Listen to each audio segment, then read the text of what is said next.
ನಮಸ್ಕಾರ ಕರ್ನಾಟಕ.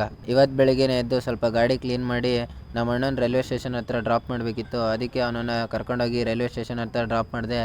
ಅಲ್ಲೇನೋ ಪೂಜೆ ಮಾಡ್ತಾಯಿದ್ರು, ಅದನ್ನು ನೋಡ್ಕೊಂಡು ಅಲ್ಲಿಂದ ಡೈರೆಕ್ಟಾಗಿ ಹಾಸ್ಟೆಲಿಗೆ ಬಂದೆ. ನಮ್ಮ ಅಣ್ಣ ನನ್ನ ಫ್ರೆಂಡ್ ಇನ್ನೂ ಮಲಗಿದ್ರು. ಅವರಿಬ್ಬರು ನೆಬ್ರಿಸಿ ಸ್ವಲ್ಪ ವರ್ಕ್ ಇತ್ತು, ವರ್ಕ್ನೆಲ್ಲ ಮುಗಿಸ್ಕೊಂಡು ಕಾಲೇಜಿಗೆ ರೆಡಿಯಾಗಿ ನಾನು ನಮ್ಮ ಅಣ್ಣ ಇಬ್ಬರು ಕಾಲೇಜ್ ಕಡೆ ಹೊರಟ್ವಿ. ಇವತ್ತು ಹಾಸ್ಟೆಲಲ್ಲಿ ಉಪ್ಪಿಟ್ಟು ಮಾಡಿದ್ರು, ಸೊ ನಾನು ತಿನ್ನಲಿಲ್ಲ.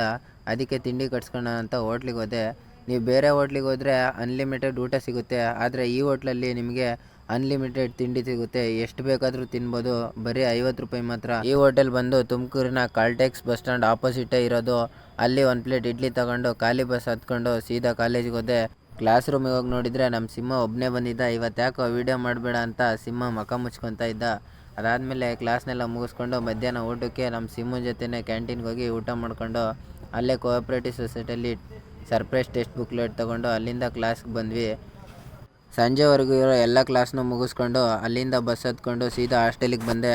ನಿನ್ನೆ ನಮ್ಮ ಹುಡುಗ ಊರಿಂದ ಬಂದಿದ್ದ, ಅವನು ಮಂಡಕ್ಕಿ ಮತ್ತು ಶೇಂಗಾ ತಗೊಂಬಂದಿದ್ದ. ರೂಮವರೆಲ್ಲ ಕುತ್ಕೊಂಡು ತಿಂದು ಖಾಲಿ ಮಾಡಿದ್ವಿ. ಇವತ್ತಿಂದ ಇಷ್ಟೇ, ಮತ್ತೆ ಸಿಗೋಣ.